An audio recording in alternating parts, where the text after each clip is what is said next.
नमस्कार, बहुत स्वागत है आप सभी का। आप देख रहे हैं हकीकत क्या है। मैं हूं सौरभ शर्मा। पाकिस्तान में कमेंट्री शुरू हो गई है और लोग कह रहे हैं कि आसिम मुनीर बुरी तरह फंस गया। मुनीर अब बच नहीं पाएगा, कब तक खैर मनाएगा। पाकिस्तानी तो ये तक कहने लगे हैं कि मुल्ला मुनीर का टेटुआ दबाने की शुरुआत हो चुकी है। तो अचानक ऐसा क्या हुआ कि पाकिस्तान में से ही ऐसे रिएक्शंस आने लगे? इसकी दो वजह। पहली वजह हिंदुस्तान है और दूसरी अमेरिका है।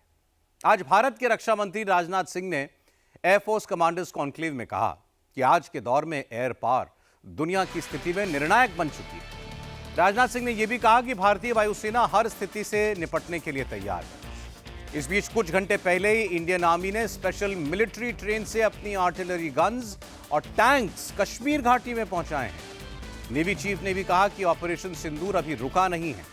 तो क्या यह भारत के अगले ऑपरेशन का संकेत है? पाकिस्तान का स्वघोषित तानाशाह आसिम मुनीर अचानक एक दूसरे तानाशाह गद्दाफी के मुल्क लीबिया पहुंच गया। मुल्ला मुनीर ने लीबिया में वहां के eastern forces chief Khalifa Haftar से मुलाकात की।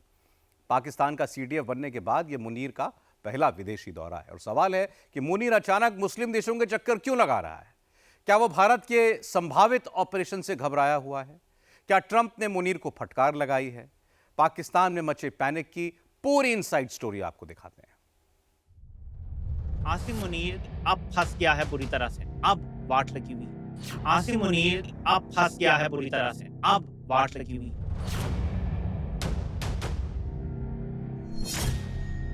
मुनीर फंस गया है, मुनीर की वाट लगी हुई है।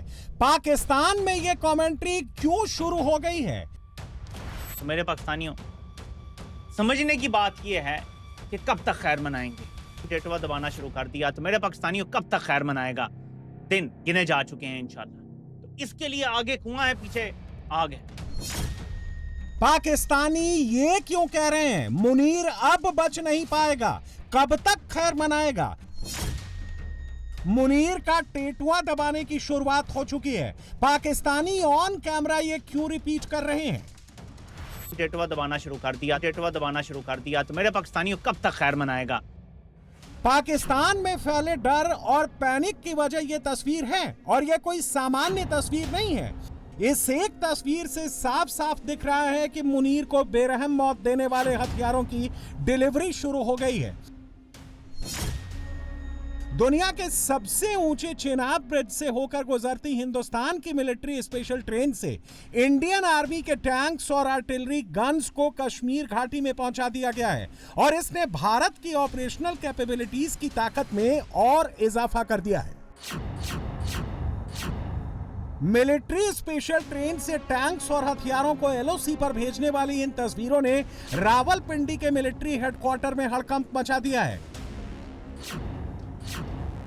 मुनीर के मुल्क में सबने अभी से ही रोना धोना शुरू कर दिया है।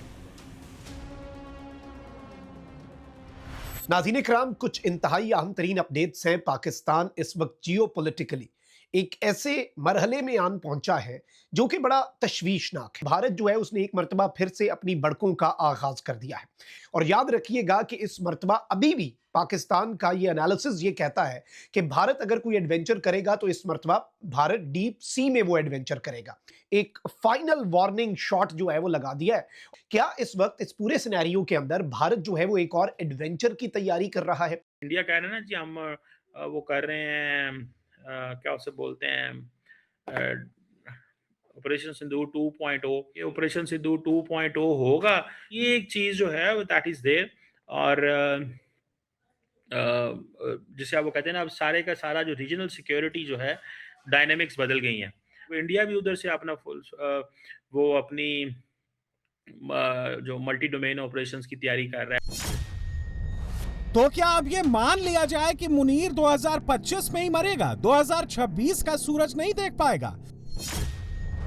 क्या इंडियन आर्मी ने अपने अगले एक्शन का प्लान रेडी कर लिया है और क्या उस प्लान को पॉलिटिकल लीडरशिप ने गो अहेड दे दिया है? गुरुवार को रक्षा मंत्री राजनाथ सिंह का एयरफोर्स कमांडर्स कॉन्क्लेव में जाना ऑपरेशन सिंदूर पार्ट 1 को हिंदुस्तान का हाई इंपैक्ट ऑपरेशन केसरिया से मन जोगी हुआ रे, दिल झूमे देखो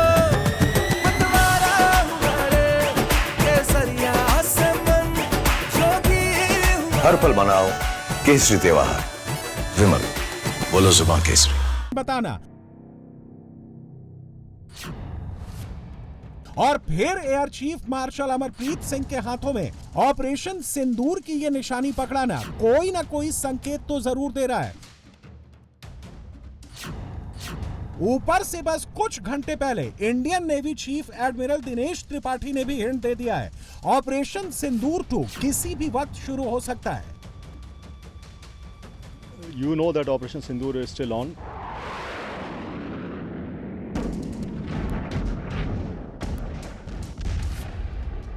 इस बार हिंदुस्तान का ऑपरेशन दो तरफा नहीं, तीन तरफा होगा। नौसेना भी दम दिखाएगी, एयरफोर्स भी बम बरसाएगी।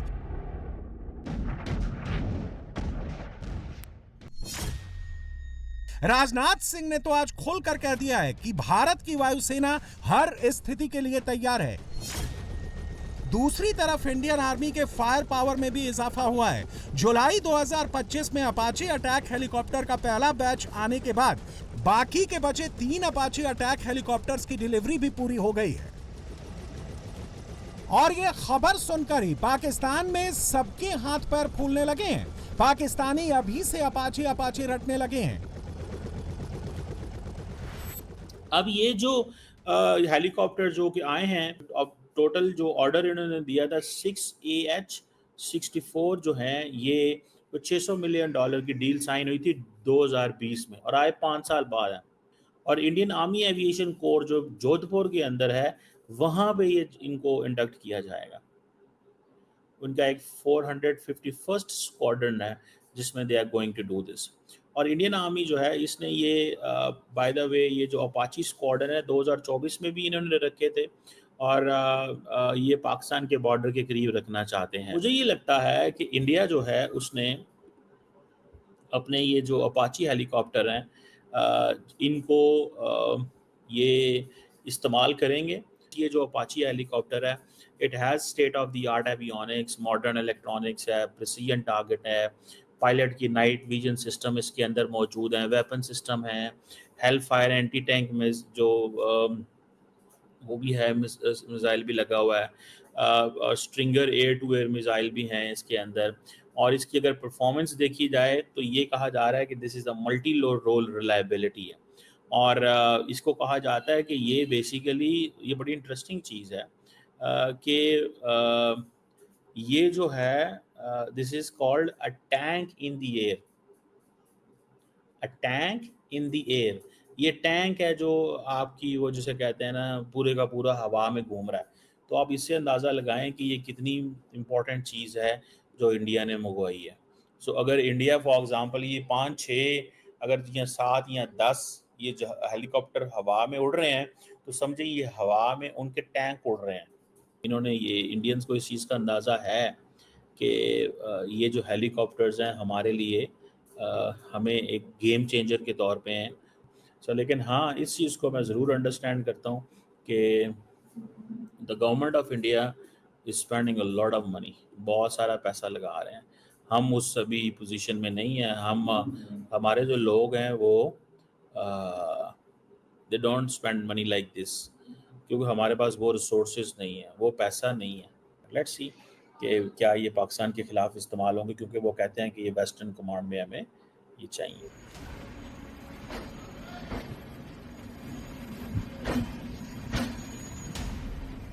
जिस वक्त इंडियन आर्मी अपने साजो सामान, अपने टैंक्स और artillery guns special military train से एलओसी के करीब पहुंचा रही है,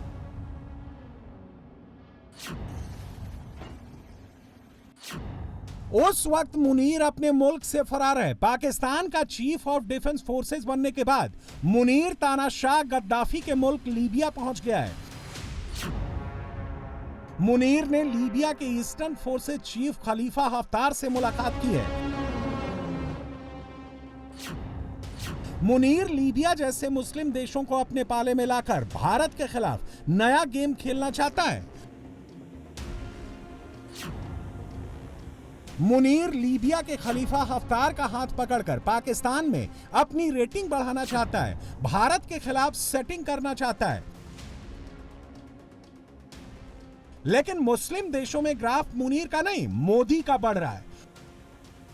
ओमान ने मोदी को वहां के highest civilian honour the first class of the order of Oman से नवाजा है।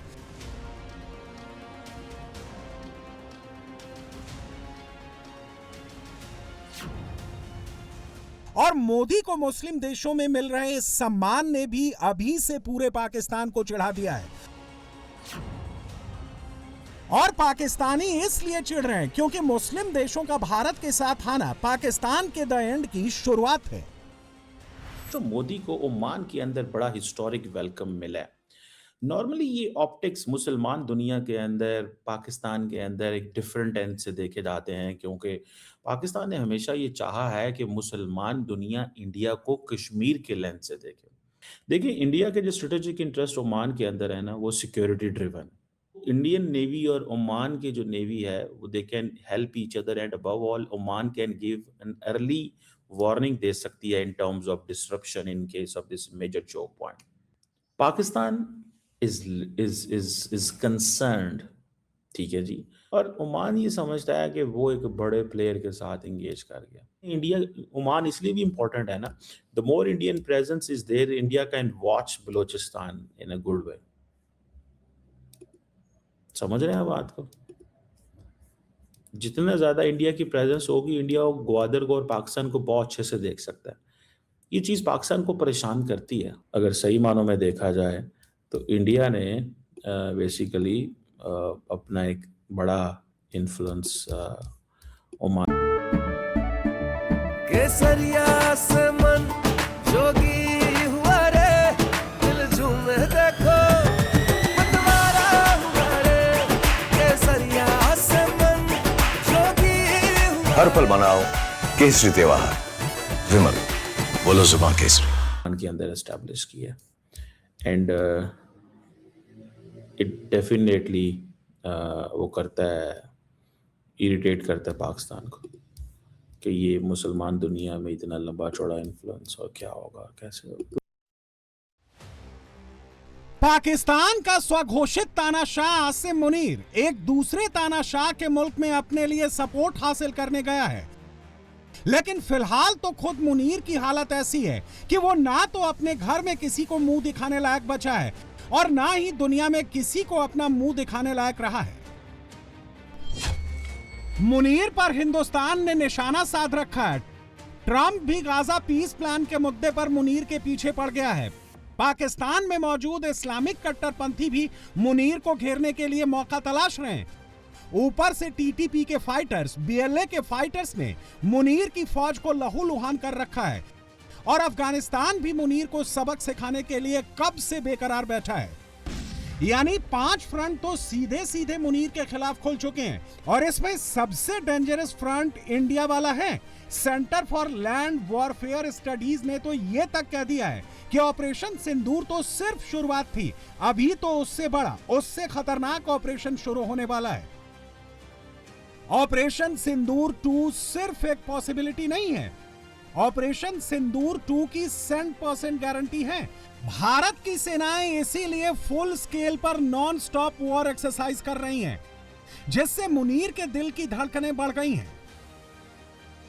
थ्रेड के ऊपर बेस करके उनको वैलिडेट करते हैं और देन प्रैक्टिकली फिर एक्सरसाइजेस जाकर वो कंडक्ट करती हैं फौज। और उसके अंदर हमेशा नैरेटिव होता है। उसके अंदर आप देखें तो इनकी जो भी मेजर एक्सरसाइज होती है, वॉर गेम्स होती हैं, वो उससे पहले इनके डिफेंस मिनिस्टर्स की या इनके जो प्राइम मिनिस्टर्स हैं या इनके जो आर्मी के चीफ्स हैं, उनकी स्टेटमेंट्स आ जाती हैं। त्रिशूल बेसिकली ये इनका नाम कोड वर्ड ही इन्होंने रखा हुआ है। आप इसका वो एसेंस देख लें इस एक्सरसाइज का। कोड वर्ड क्या है कि जी ये बेसिकली लॉर्ड शिवा जो इनके एक अवतार हैं, जिसको ये हिंदुइज़्म में अपना ये खुदा मानते हैं, अवतार हैं इनके, तो उनका एक ये वेपन जो यूज़ करते थे वो लॉर्ड शिवा, तो उसको त्रिशूल का नाम दिया है। Basically it is a symbol of destruction.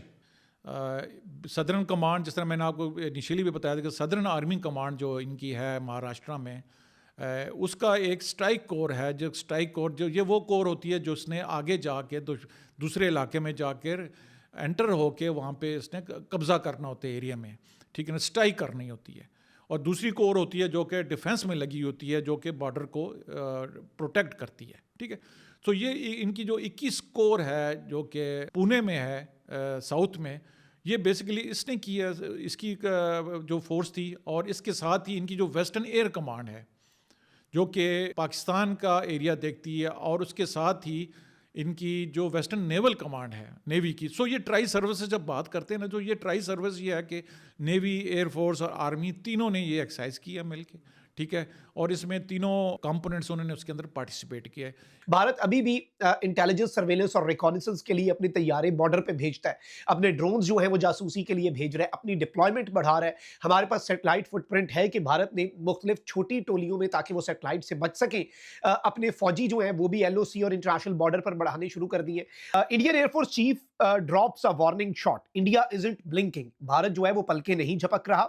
The Indian air force says it's fully prepared for a two front war any time and anywhere. अब ये इस स्टेटमेंट में एक बड़ी इंटरेस्टिंग चीज है कि a few weeks ago it was only about Pakistan, और ये था कि हम पाकिस्तान के साथ ये कर देंगे, वो कर देंगे। अब इंडियन एयरफोर्स की ये स्टेटमेंट कि भाई हम तैयार हैं, ये इस जानिब भी एक इशारा है कि भारत को भी इस हवाले से इशारे मिल रहे हैं। या तो वो एग्रेशन करेगा, उसने कहा है कि हम आपका नाक फोड़ देंगे, और अगर हमारी तरफ आपने मैली आंख से देखा। मुनीर इस वक्त किस खौफ के साए में जी रहा है, यह समझने के लिए आज आपको पाकिस्तान से आई एक लेटेस्ट सैटेलाइट तस्वीर भी दिखाते हैं। यह पाकिस्तान के मुरीद एयरबेस की 16 दिसंबर 2025 की सैटेलाइट इमेज है, और इस एयरबेस पर आप जो लाल रंग की तिरपाल देख रहे हैं वो पहले नहीं थी, वो अब लगाई गई है। ऑपरेशन सिंदूर में इंडियन एयरफोर्स ने मुरीद एयरबेस पर ठीक इसी जगह निशाना लगाया था। 8 महीने हो गए, मुनीर अब तक इसे नहीं बनवा पाया है, तिरपाल से ढककर ही काम चला रहा है। शायद मुनीर को अंदाजा है कि अपने एयरबेस बनवाने से कोई फायदा नहीं होने वाला, क्योंकि हिंदुस्तान के अगले धमाके में वो फिर से मिट्टी में ही मिल जाने वाला है, और ये बात खुद पाकिस्तानी ही कह रहे हैं। फॉर्मर पाकिस्तानी मेजर आदिल रजा ने तो अब खुल्लम खुल्ला कह दिया है कि मुनीर मई की जीत का जो झूठा ढिंढोरा 8 महीने से पीट रहा है, जो चूरन पूरे पाकिस्तान में बेच रहा है, वो कुछ और नहीं, सरासर झूठ है। मई में पाकिस्तान की करारी हार हुई, हिंदुस्तान ने घर में घुसकर मारा, और अगर दोबारा युद्ध हुआ तो भारत फिर से घर में घुसकर मारेगा। फॉर्मर पाकिस्तानी मेजर ने अब ये कैमरे पर कबूल कर लिया है। 7 मई से लेके 10 मई 2025, मतलब 4 दिन की जंग, ठीक है। 4 दिन एक मेजर काइनेटिक फेज था, इसको इसके तौर के ऊपर ट्रीट करते हैं लोग। इसे 5 दिन इसलिए कहते हैं क्योंकि बिल्टअप और आफ्टर शॉक्स जो है वो भी साथ शामिल थे, तो चलो 5 दिन कर लेते हैं। मेरा घर चकलाला में, पाकिस्तान में चकलाला एयरबेस, नूर खान एयरबेस डायरेक्ट हिट हुआ है ब्राह्मोस मिसाइल से। वहां पे ग्राउंड पे एसेट्स जो है वो ऐनी शाहिदीन के मुताबिक बेतहाशा नुकसान हुआ है, उसकी भी ये बात नहीं करते, ठीक है। 10 मई को इंडियन स्ट्राइक से कम 6 पाकिस्तानी एयरफील्ड्स को ठीक ठाक किस्म का नुकसान पहुंचा। 6 पाकिस्तानी एयरबेसेस, एयरफील्ड्स को नुकसान पहुंचा है, और कुछ टारगेट्स जिस तरह बुलारी एयरबेस आपको जो नजर आ रहा है, पाकिस्तान के बहुत ज्यादा अंदर घुस के मौजूद है। ये बात जहन के अंदर रखें। ये पॉइंट पाकिस्तान में जानबूझ के इसको नीचे दिखाया क्यों जाता है, क्योंकि अगर अवाम को पता चल गया कि हमारे अपने 6 एयर बेसेस हिट हुए हैं, तो ये जो एब्सोल्यूट विक्ट्री का नैरेटिव मुनीरा मिस्त्री बेच रहा है, आसिम यजीद बेच रहा है, और उसके साथ केसरिया से मन जोगी हुआ रे, दिल झूमे देखो मतवारा हुआ रे, केसरिया से मन जोगी हुआ। हर पल मनाओ केसरी त्योहार, विमल बोलो जुबान केसरी। उसकी दुकानदारी कर रहे हैं यहाँ पे पाकिस्तानी मीडिया या पाकिस्तानी जिनकी मजबूरी है, वीलॉगर जिनको इश्तिहार चाहिए, वो चलेगा नहीं। इंडिया की स्ट्राइक सिर्फ लाइन ऑफ कंट्रोल, सिंबलिज्म तक लिमिटेड नहीं रही जो पाकिस्तान के अंदर हुई है, बल्कि पाकिस्तान के मल्टीपल एयर फैसिलिटीज को हिट किया उन्होंने। ये 1971 के बाद सबसे बड़ा हिंदुस्तानी हमला था पाकिस्तान के अंदर घुस के जो किया। अगर ओपोनेंट के एयरफील्ड्स को क्रेटर, उसके अंदर खड्डे डाल दिए जाए और उसको नाकारा बना दिया जाए, और उसके बाद वो वापस चला जाए, और आप उससे बोलें कि जनाब हमारी ये एब्सोल्यूट विक्ट्री है जो आसिम मुनीर साहब बेचना चाहते हैं, तो आसिम खनीर साहब आप झूठ बोल रहे हैं। वो विक्ट्री नहीं है, वो सिर्फ बयानिया मैनेजमेंट आप कर रहे हो, नैरेटिव मैनेजमेंट कर रहे हो, ये हकीकत है। वो आसिम मुनीर ने अमेरिका में जाके क्या कहा, हम डंपर ट्रक है, वो मर्सिडीज है शाइनिंग या फरारी, जो भी उसने बोला, यार औकात चेक करो, ये तुम्हारा आर्मी चीफ है जो बातें कर रहा है। खुदा की कसम अफसोस होता है कि ये मैंने इस फौज में तीसरी नस्ल तक नौकरी की है जिसका ये ओटीएस का चाचा आर्मी चीफ है, डंपर ट्रक अपने आप को पाकिस्तान को बता रहा है। जो कॉन्फ्लिक्ट का दर्द होता है वो दर्द होता है, उसकी वो गोली पैरासिटामोल सर में दर्द है तो आप खा के ठीक हो जाते हो। पाकिस्तान को जो बीमारी होती है उसकी फिर सर्जरी करनी पड़ती है, फिर ये उस दिन से लेके आज दिन तक भाग रहे हैं इधर से उधर के, कुछ दे दो हमें, कुछ दे दो। आईएमएफ ने जाके इनको बड़ी मुश्किल से 1.6 बिलियन का पैकेज दिया है, सऊदी से मांग रहे लोन रोल ओवर करवाने के लिए, सिर्फ पिछले वीलॉग्स देख लें। तो फिर हारा कौन असल में? ऑनेस्ट स्कोर बोर्ड की बात करते हैं, ठीक है, ऑब्जेक्टिव स्कोर बोर्ड की बात करते हैं। मल्टीपल पाकिस्तान की एयर फैसिलिटीज 6 के करीब जो हैं वो हिट हुई हैं, एयरफील्ड के ऊपर डैमेज हुए हैं। पाकिस्तान ने एब्सोल्यूट विक्ट्री हासिल की है। फैक्ट ये है कि जनाब इंडिपेंडेंट सैटेलाइट इमेजरी आपको कह रही है कि नहीं, इंडिया की स्ट्राइक से कम 6 पाकिस्तानी एयरबेस तबाह हुए हैं, रनवे, हैंगर्स और जहाज उनके अंदर खड़े खड़े तबाह हुए हैं, और कुछ टारगेट्स ने पाकिस्तान के अंदर बहुत डीप जाके हिट किया है। ठीक है, ये सच है। अगर एयरबेसेस हिट हो जाए आपके मुल्क के, तो आप कैसे इसको एब्सोल्यूट विक्ट्री कह सकते हो भाई? 1971 के बाद पहली दफा इंडिया ने घुस के आपकी 6 एयरफील्ड्स को हिट किया है। डेटरेंस का मतलब होता है कि ओपोनेंट आपका थ्रेशोल्ड क्रॉस न करे। आप कहेंगे जी ये दरमियान, पाकिस्तान के दरमियान से पीछे आए तो हम बम चला देंगे। वो 6 दफा दरमियान में आए हैं भाई, यहाँ पे थ्रेशोल्ड बार बार उसके ऊपर वो आए हैं और आपको हिट करके गए हैं, और आप कहते रह गए कि हम चलाएंगे, कुछ नहीं आपसे चलाया गया। इस बीच आज ही पाकिस्तान के लिए एक और बुरी खबर आई है। भारत ने 24 दिसंबर के लिए एक नोटैम जारी किया है। किसी मिसाइल की टेस्टिंग होने वाली है, उसकी रेंज पाकिस्तान तक पहुंचने वाली है। मुनीर पाकिस्तान का चीफ ऑफ डिफेंस फोर्सेस बनकर खुद को बहुत ताकतवर महसूस कर रहा है, लेकिन पिछले 24 घंटे में उसकी सारी हेकड़ी निकल गई है। इधर हिंदुस्तान ने अगले ऑपरेशन की तैयारी कर ली है, उधर ट्रंप ने भी मुनीर को लाइन हाजिर कर दिया है। मुनीर को घर के बाहर भी गालियां पड़ रही हैं, घर के भीतर भी गालियां ही पड़ रही हैं। खामोशी का खराज वसूल करने का लम्हा आ गया है, और हम ये रॉयटर्स की खबर पढ़ते हैं मेरे पाकिस्तानियों। मैंने कहा था ना कि वो खामोशी और फ्री लंच नहीं देते आपको। रॉयटर्स की खबर है कि Pakistan military chief Asim Munir in spotlight over Trump's Gaza plan. Pakistan का आर्मी चीफ जो है आसिम मुनीर, वो एक बार फिर रोशनी में नजर आ रहा है, स्पॉटलाइट में नजर आ रहा है ट्रंप का जो गाजा प्लान है उसके हवाले से। पाकिस्तान की मौजूदा जो स्टेट है उसको ट्रंप का अप्रूवल चाहिए। ट्रंप की गुड बुक्स में, गुड ग्रेस में रहना चाहते हैं वो। और हमें पता है क्यों रहना चाहते हैं, क्योंकि इलेजिटिमेट है। एक दिन ट्रंप नाराज हो गया तो अगले दिन की हुकूमत नहीं चलेगी, समझ रहे हैं? तो इंटरनेशनली भी मीडिया ये लिख रहा है कि ये जो मुलाकातें थी ना, भागा भागा, कभी इंडोनेशिया जा रहा है, मलेशिया जा रहा है, सऊदी अरब जा रहा है, तुर्की, जॉर्डन, इजिप्ट, एक ही चीज पे थी कि गाजा फोर्स में हमारा क्या किरदार होगा, तुम्हारा क्या होगा। ये आसिम मुनीर के लिए बड़ा मुश्किल होगा करना, ये रॉयटर्स लिखता है। अब मेरे पाकिस्तानियों, जब अमेरिका डू मोर कहता है ना, तो आपके पास ऑप्शन खत्म हो जाते हैं। अमेरिका ने डू मोर कह दिया है और इनके पास ऑप्शन खत्म हो गए हैं। They are running out of options. तो मेरे पाकिस्तानियों, समझने की बात यह है कि कब तक खैर मनाएंगे। इधर सरमायाकारी नहीं आ रही, उधर ट्रंप ने टेटवा दबाना शुरू कर दिया। तो मेरे पाकिस्तानियों, कब तक खैर मनाएगा? दिन गिने जा चुके हैं इंशाल्लाह। ये अगर ये कर गया काम, जो कि मुझे लगता है कर जाएगा, फौज भेज देगा, ये ज्यादा फंसेगा। ये अपनी फौज के अंदर गैर मकबूल होगा और ज्यादा। तो इसके लिए आगे कुआं है, पीछे आग है। ये तायात वाली कहानियां इधर ही रह जाएंगी। दुनिया तीसरे महायुद्ध के करीब है। एक और युद्ध शुरू होने वाला है और अमेरिका ने उस देश की घेराबंदी भी कर दी है। कैरिबियन सागर में आग के शोले उठ रहे हैं। समंदर में बड़े बड़े युद्धपोत डेरा डाल चुके हैं। तनातनी बहुत बढ़ गई है। बॉम्बर्स हवा में उड़ रहे हैं। किसी भी पल कोई महातबाही शुरू हो सकती है। रूस यूक्रेन पहले ही बहुत विनाशक रूप ले चुका है वो युद्ध। अब एशिया में भी एक नया फ्रंट खुल गया है। इसमें भी अमेरिका शामिल है। उसने चीन के खिलाफ एक और छोटे से देश को अल्ट्रा मॉडर्न हथियारों से लैस कर दिया है। क्यों कहा जा रहा है कि इस बार तीसरा वर्ल्ड वॉर अमेरिका ही शुरू करने वाला है? आप देखिए।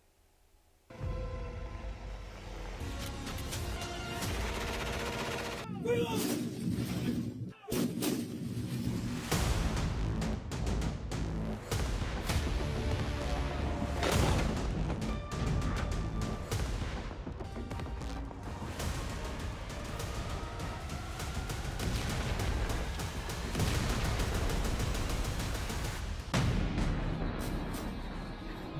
में युद्ध के 3 मैदान धधक रहे हैं। कहीं बारूद बरस रहा है, कहीं विध्वंसक तबाही की तैयारी है।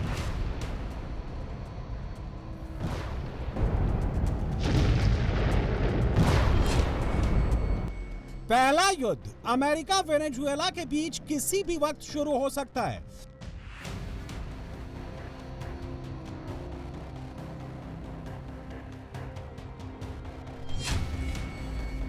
दूसरा युद्ध रूस यूक्रेन के बीच 1393 दिन से चल रहा है।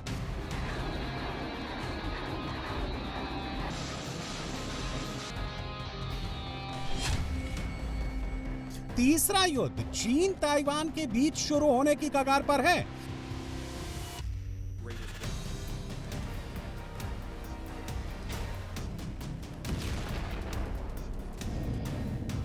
ट्रंप ने वेनेजुएला की घेराबंदी कैरेबियन सागर में कर दी है।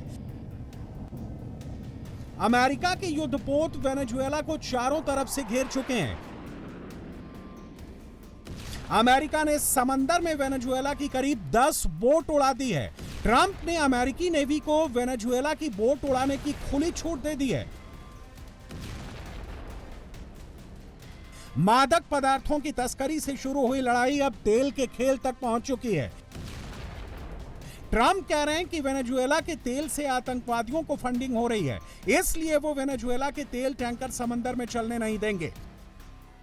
ये तस्वीरें वेनेजुएला के उस तेल टैंकर की हैं जिसे जब्त करने के लिए ट्रंप ने कमांडो ऑपरेशन चलाया। अमेरिका के कमांडो हेलीकॉप्टर से वेनेजुएला के विशाल तेल टैंकर पर उतरे और कुछ ही मिनट में बिना खून खराबे के उस पर कब्जा कर लिया। वेनेजुएला के राष्ट्रपति मादुरो ने इसे ट्रंप की तेल चोरी कहा, तो ट्रंप ने पलटवार करते हुए कहा, वेनेजुएला में जितने तेल भंडार हैं वो अमेरिका के हैं। वेनेजुएला ने चोरी से उन पर कब्जा कर लिया है। Getting land, oil rights, whatever we had, and we want it back. अब उस अवैध कब्जे को हटाने के लिए ट्रंप ने मादुरो को सरेंडर करने का हुक्म दिया है, वरना अमेरिका तबाही मचा देगा। अमेरिका ने वेनेजुएला पर हमले के लिए जो विकल्प चुने हैं उनके नाम से ही दुनिया डरती है। यह दुनिया का सबसे बड़ा युद्धपोत यूएसएस गेराल्ड आर फोर्ड है। वेनेजुएला की घेराबंदी के लिए ट्रंप ने इसे कैरेबियन सागर में तैनात कर दिया है। इसकी लंबाई 1106 फीट है, डेक की चौड़ाई 256 फीट और वजन 1 लाख टन है। 90 फाइटर जेट और 4500 सैनिकों की तैनाती का इंतजाम है। वेनेजुएला के लिए यही काफी है।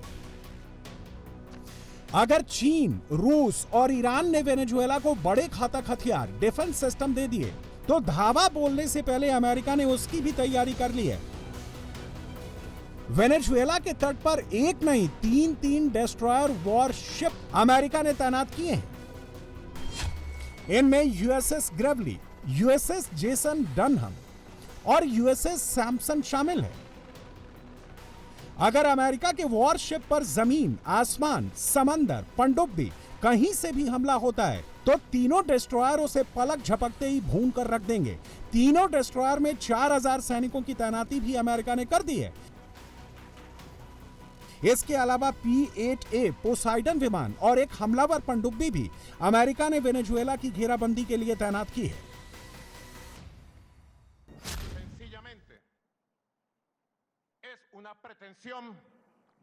ये सरासर युद्ध भड़काने और उपनिवेशवादी महत्वाकांक्षा है और हम ये बात इतनी बार कह चुके हैं कि अब हर कोई सच्चाई देख सकता है। सच्चाई सामने आ चुकी है।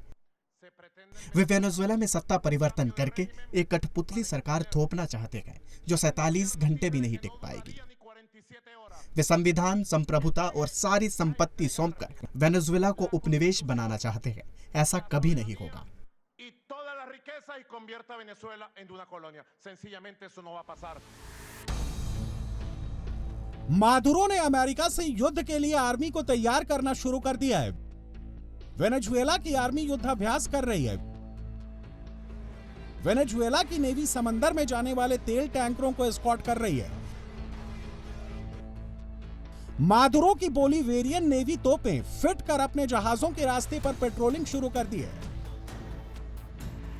मगर सवाल है कि अमेरिका के सामने वेनेजुएला कब तक खड़ा रह पाएगा, क्योंकि युद्ध में जो दिखाया जाता है लड़ाई उससे अलग होती है। ऐसे में कयास लगाए जा रहे हैं कि क्या अमेरिका समंदर में रोकेगा और आसमान से हमला करेगा।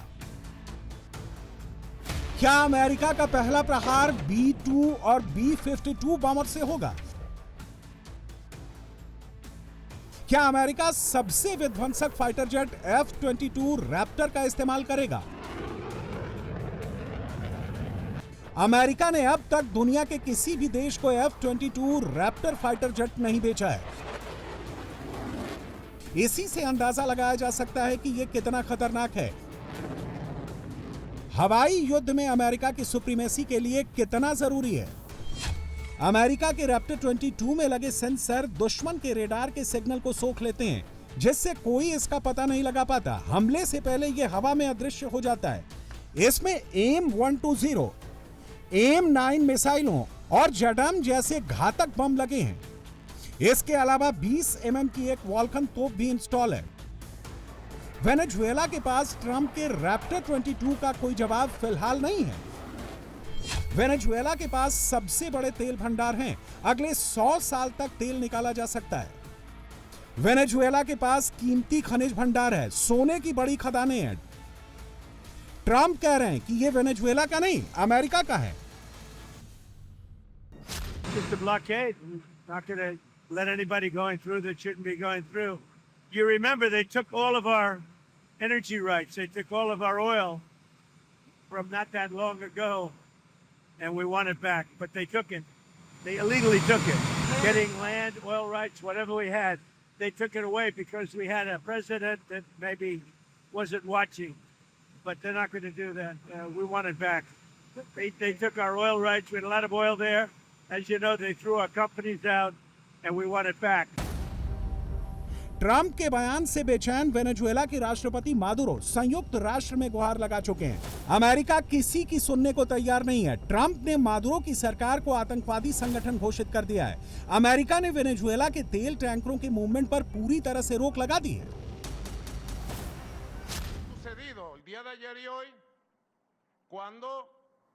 आज जब संयुक्त राज्य अमेरिका ने कहा कि ये जमीनें उनकी हैं और हम वेनेजुएला वासी उनका तेल चुरा रहे हैं, दूसरे शब्दों में वेनेजुएला का तेल, वेनेजुएला के खनिज, सोना और सभी खनिज उन्हीं के हैं। जो हमने पहले कभी नहीं सुना था वो ये कि वेनेजुएला की जमीनें उनकी हैं और हमें उन्हें तुरंत लौटाना होगा। Que las tierras de Venezuela le pertenecen a ellos y se lo tenemos que devolver de manera inmediata.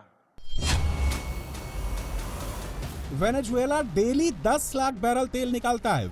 Venezuela के तेल का चीन सबसे बड़ा खरीदार है। अगर वेनेजुएला के तेल टैंकर कैरेबियन सागर से नहीं जा पाएंगे तो तेल भी नहीं बिक पाएगा। तेल नहीं बिकेगा तो वेनेजुएला की जनता मादुरो के खिलाफ हो सकती है। ट्रंप चाहते हैं कि वेनेजुएला का तेल अमेरिकी कंपनियां निकालें और बेचें। यह तब संभव होगा जब वेनेजुएला में अमेरिका समर्थक सरकार होगी। वेनेजुएला के पास तेल का सबसे बड़ा भंडार है और वर्तमान में यह रोजाना 10 लाख बैरल तेल का उत्पादन करता है। कई वेनेजुएला वासी इन उपायों के देश पर पड़ने वाले प्रभाव को लेकर चिंतित हैं। वहीं कुछ अन्य इसे एक ऐसे देश के लिए एक और झटका मानते हैं जो पहले से ही वर्षों से राजनीतिक और आर्थिक उथल-पुथल झेल रहा है। तो क्या रूस अमेरिका के बीच डील होगी? यूक्रेन में ज़ेलेंस्की का सरेंडर होगा और वेनेजुएला में मादुरो का? ऐसा कब होगा ये सिर्फ ट्रंप और पुतिन को पता है।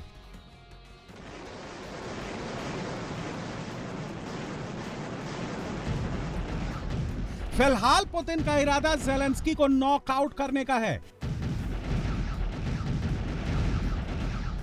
क्रिसमस पर युद्ध समाप्त होने की डेडलाइन आगे खिसक चुकी है।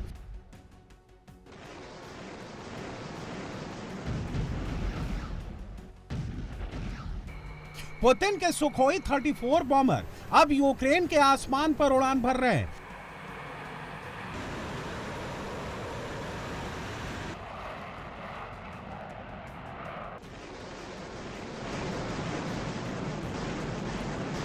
नाटो देशों का जो बचा खुचा सामान बचा है, नाटो के जो हथियार बचे हैं, ज़ेलेंस्की के जो मिलिट्री अड्डे बचे हैं, वहां रूसी बॉम्बर नॉनस्टॉप बमबारी कर रहे हैं।